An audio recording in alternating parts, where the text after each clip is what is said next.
why they rock diamonds. I can't relate to them, ain't my chick calling. I set a goal for me, 2 or 3 commas. 7 figures, 8 figures to 9 figures. On a slow pace to get rich quick. Same time, we just think different. Cause when you make it, it hit different.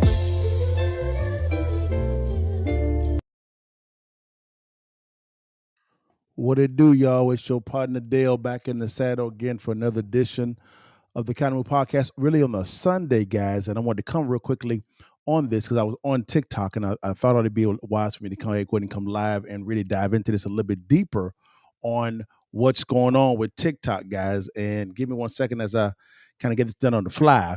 If you could, guys, like and subscribe, share, guys. And this is going to be a really good one for you guys. Now, as we all know, TikTok has been under a lot of pressure from the government, specifically when it comes to the ban itself. Now, you understand that the House and the Senate, right, drafted a law that stated that TikTok, ByteDance, which is TikTok's parent company, had to divest from the company, right, because it's a foreign entity. They had to divest for them to be able to stay in the U.S. Or ByteDance would actually get excessive fines. Any ISPs as well, in their service providers will get fines as well as any type of Google or Apple Store. They'll get fines. Anybody doing business with them would get excessive fines concerning this. And so what happened was TikTok. What they did is they then began to, after this was passed, they were very vocal about this. They then began to say, hey, we are going to fight this. We're going to fight this. And how are they fighting it? It's very simple. What they were doing was they then appealed to the appellate court. And the appellate court heard the case, and they came back and said, based on what we see here, right, we are going to side with the government on this, and saying that the law that was passed is constitutional. And they shot down that request from TikTok or ByteDance to reverse this under the guise of it being unconstitutional, right? Now, that was interesting to see because immediately you begin to hear a lot of commentary about this on several different platforms, which is fine. And I thought it'd be wise for us to kind of go into kind of the corporate room as well as the legal room here, and which is fine. Now watch this, guys. They then appealed it to the Supreme Court, and it was under what they call an emergency stay. They're like, hey, can we get an emergency hearing in front of the Supreme Court? I don't know the legal term. I'm not an attorney at all, period. I'm a business guy. And guys, the thing about it is the Supreme Court has agreed to hear the TikTok case. They agreed to hear the case on this based on the guides of or the parameters of this law is unconstitutional, right? That is what they're talking about concerning this entire thing. And this was kind of shocking for me to see. And let's listen to the news on this, because the news made on ABC, they actually came out and made this announcement about TikTok. Come on now, TikTok being able to the Supreme Court saying that we're going to hear your case. So let's hear exactly what's going on real quick, guys, and then we'll dive into what TikTok is going to be presenting to the Supreme Court for their case. It's going to be good. Here we go. The Supreme Court is set to hear arguments over a law that would ban TikTok if it's not sold to an American company. The move comes after TikTok filed an emergency appeal asking the court to block the law. ABC's Elizabeth Schulze is following the late-breaking details for us. Elizabeth, how major of a development is this, and what can we expect when the Supreme Court takes up the case? This is an expedited timeline for this case, Phil, where the Supreme Court says it will hear arguments over this TikTok ban on January 10th. And that is just 9 days before the federal ban is set to take effect. Now, notably, in this very short order that we got today from the Supreme Court, they say that they're going to be hearing really the merits of this case. They're going to be hearing arguments over whether the ban itself is constitutional. TikTok has, of course, argued that it's not. So they're going to be rehearing what the lower court in D.C. already said the TikTok ban stands. So this is a very quick timeline for a decision like this.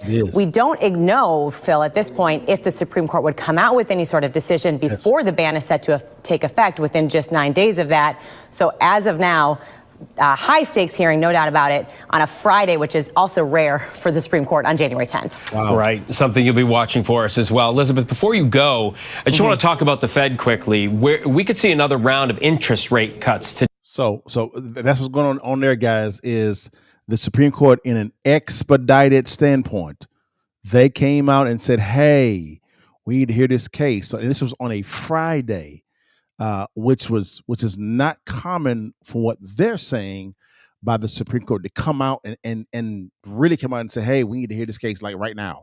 It was on an emergency appeal, and TikTok got it. They got it. Now, what would TikTok be arguing on this? I'm glad you guys actually asked, and that's why I wanted to come this way so I can show you exactly what they would be arguing. Right, because now we heard the hold on a second, guys. Oh, wrong one. We heard the go back. Oh, sorry, my bad, guys. Let me get rid of that one. Boom. We heard what is why wouldn't it let me do it, guys? I'm sorry. Hold on one second. Yeah. I want the presentation. I don't want the IVF. I don't want that one, guys. What is going on? Replace. Okay, here we go. All right, here we go. Give me 1 second, guys. Boom. And there we go. Now, here we go. There we go. All right. The name of this act is called the Presidential Authorities Act, right? So the question is, what is TikTok? What are they going to present to the U.S. Supreme Court on this? And I wanted to go through this, right? I'm going to go through some of this as well, because in the presentation, we talk about the authority that the president actually has, because there's broad authorities on the president here. There's broad authorities. So, and we went through that on the previous Kind of Move podcast. Go back and listen to it so you can see exactly what's going on. I want to go to the section talking about what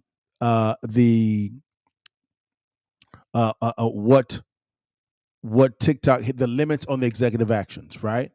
TikTok is going to be arguing what they call the First Amendment, or the constitutional implications or limits of executive actions. Because in this bill, the president has an obscene amount of authority, which is what he wanted, which is what the Congress actually gave to him, because it's under the guise of national security. It was under national security, guys. What that really means is this here. It means that the president himself, right? The president himself has a lot of authority, because that falls under the Homeland Security, which is an executive branch, executive office, I would say. So here is what they're going to be arguing in front of the Supreme Court. And guys, they may have a case. They may have a case. Let's lay it out real quickly. And for all you legal eagles, correct me if I'm wrong, right? And I'm not an attorney at all. Not an attorney. It says, okay, constitutional implications, limits on executive action, First Amendment. TikTok and its users may argue that banning the app infringes on free speech protections. Courts will scrutinize whether the president's actions are narrowly tailored to address genuine national security, there it is, risk, without unduly suppressing speech. That is what they are going to argue in front of the Supreme Court, right? Because the users have a first speech right that they're saying this law curtails. It infringes upon that. So they're going to hang their hat on the First Amendment. and its users, right? Let's keep going. Boom. Second one, all right? It says due process. This is going to be the Fifth Amendment. The Fifth Amendment guarantees due process rights, which could be invoked by TikTok to challenge the law or its enforcement mechanisms. The Fifth Amendment. Okay? They're going to hang their hat on that because there was no due process at all. That is what they're saying, right? Number 3. All right, here's another one. It says oversight. The act does not grant unchecked power to the president. Hence those two arguments that TikTok is going to be presenting. Any actions taken under its authority are subject to judicial review, which is what is happening now, to ensure they do not violate constitutional rights to exceed statutory limits. What TikTok is arguing concerning this law is they're saying that this act, this statute, this law violates constitutional authorities or rights that the company itself actually has, due process, and the users themselves, First Amendment, free speech. That is what they are arguing. And guys, I got to give it to them. They may have a case. They may have a case. There's been several times to where laws have been passed, right? And they're agreed to by the legislative branch and the executive branch. And the judicial branch comes in and says, nope, you have overreached on this act. We have to curtail that, or you have to amend it, or we're going to remove this out. Right? A perfect one was Obamacare. And that was a conflict between the legislative branch and the executive branch. And this was in Obama's, I believe, second term or second half of his first term, I believe, because the House changed over, I believe, to a Republican House and maybe in Republican Senate, I believe. I may be wrong. But the argument from the legislative branch opposed to the executive branch was this act, it overreaches, it violates constitutional norms or constitutional statutes. And they really were looking at, on that one, there was a mandate in there that says if you don't participate in being active in this marketplace called Obamacare, right?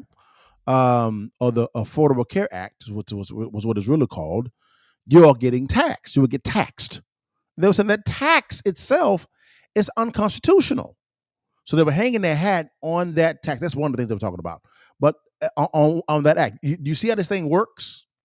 So TikTok is saying First Amendment and Fifth Amendment, these rights were violated on this act. Judicial branch, please review this.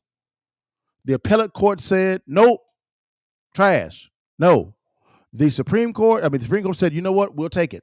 Now, the appellate court did hear it. They decided with the government. That's all they did. But the Supreme Court saying we hear it, and on an expedited manner on the 10th. But here's the thing about it is, guys, is the Supreme Court did not stay this act going into effect. They didn't stay it.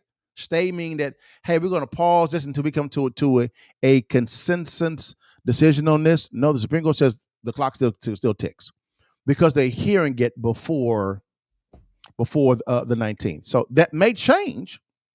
The Supreme Court may say, yo, hey, based on what we hear here, we're going to stay it as we convene together and begin to reason to see if this is unconstitutional or not.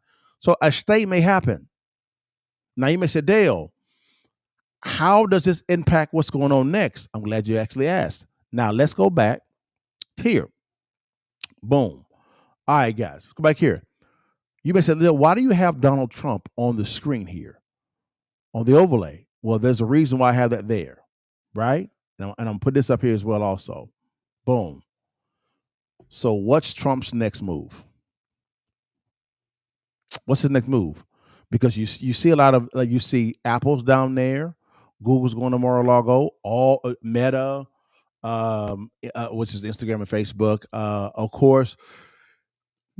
Getter's down there, Rumble is down there, as well as TikTok. They're all down in Mar-a-Lago talking to President Trump because he's going to be sworn in on the 20th. It just so happens this law goes into effect on the 19th of January, a day before he's sworn in. So it'll be very interesting to see what actually happens. Here's my thoughts concerning this. I believe if I read this on the podcast, guys. What's his name? Devin Nunes has been made the chairman of the Intelligence Advisory Board. It's a non-government position, right? Which means he's not going to leave. He's not going to leave as CEO of Truth Social. So he's going to remain the CEO of Truth Social and also have this title of intelligence on the Intelligence Advisory Board, the chairman. Now, Devin Nunes is former congressman, sitting CEO of Truth Social. Now, real quickly, why would Trump give him that title, that non-government title? Remember, this is on the guides of national security. Well, what goes on national security? Intelligence,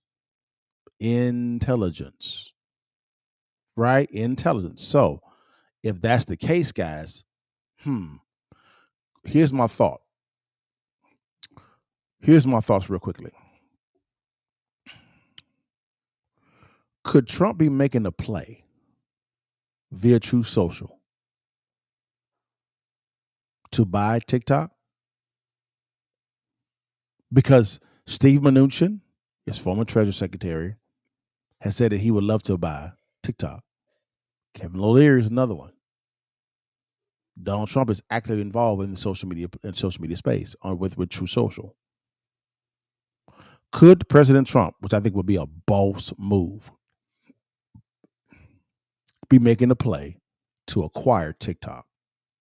If that is the case, boy, that is a boss move. A boss move. And this is happening at the beginning of his term. So once ByteDance has divested, this law is kind of like null and void because of the fact that they have divested. What if they divest to Truth Social or a group that Truth Social is involved with to acquire TikTok from ByteDance? The valuation will be crazy. It'd be a 3 or 5x of the current valuation. I think the current valuation is $208 billion, I believe, TikTok under ByteDance. 5 times that is over $1 trillion easy. Could Trump be making a play to acquire TikTok? Man, that'd be off the chain if he did. Off the chain. And I believe that Donald Trump is probably the best minded individual that should be able to. He's the appropriate business minded president to be involved with this negotiation, because there's a negotiation going on. You best believe it. There's no reason why ByteDance would the CEO would fly down to Mar-a-Lago and talk to President Trump, and he's not there to shoot the breeze. They're negotiating because the U.S. has the biggest. We have the biggest consumer base in the world, the biggest, the most appealing consumer base in the world.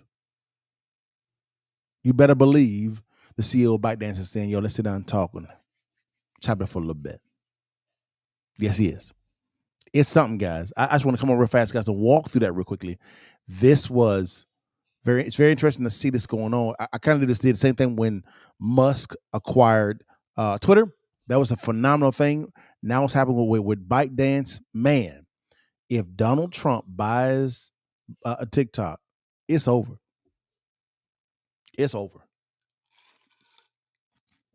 He will probably essentially control the whole social media space, because he already has Elon on the side, richest man in the world, and now he acts with own ByteDance, so TikTok potentially, right? And he on Truth Social, so now he has 2 of the biggest social media platforms under his belt, including True Social. My God. Phenomenal business, phenomenal strategy in play. And don't be surprised if Elon Musk is involved with the group that is acquiring TikTok. Guys, this is a private equity VC play. Oh, they'll raise the money. Money's not a problem. Money's not a problem at all. They'll raise the money. The question is, what deal has been negotiated behind closed doors? I'm very anxious to see how this actually turns out. I'm very anxious to see. This is going to be good. I mean, we talking about a bounce back. Bounce back. You talking about a bounce back by President Trump? Boy. Well, guys, that's all I have for today, man. Just want to come in real quickly, guys. Talk about that real quickly, guys. Hey, man, this is going to be very interesting to see. But, guys, you know I end it every single time, guys, before you leave and while you can, baby. You see that thing, baby. Take that picture for your mama and them. How did you find it? God bless you guys. See you next time, guys. Peace. Man, let's keep it 1,000. You are concerned about what's going on with this economy. I know I would be, man. You have the stock market not doing too well. You have inflation outpacing wages right now. And you have major companies looking at laying off a lot of people. Man, I had a friend of mine whose wife works for a major pharmaceutical company, and they're talking about laying off scientists, man. Scientists. It's getting real out there, guys. But hold on, wait a minute. It's not the end of the world for those that actually have a counter move. More than ever, it's time for everyday Americans to begin looking at a side hustle, a business for them to begin building now, and for them to be able to have the ability to pass their business on to second and third generation. Now, what business model is best for you? That's a great question, and the only person that can answer that question is you. The good news is a good friend of mine, Matt Sapala, actually did a good presentation on presenting the passive income blueprint. 3 effective ways to generate $1.5 million in passive income. The most powerful word in business is cash flow. And even a more powerful word is passive cash flow. I know, because I've been able to live the life of my dreams because of passive income. Most individuals focus on commission-based, generating commission. But you can actually generate $1.5 million in passive income that can change not only your life, but generations to come, guys. Click on the link below or swipe up, guys, and I think you'll be blessed with what you see. God bless you. See you on this side.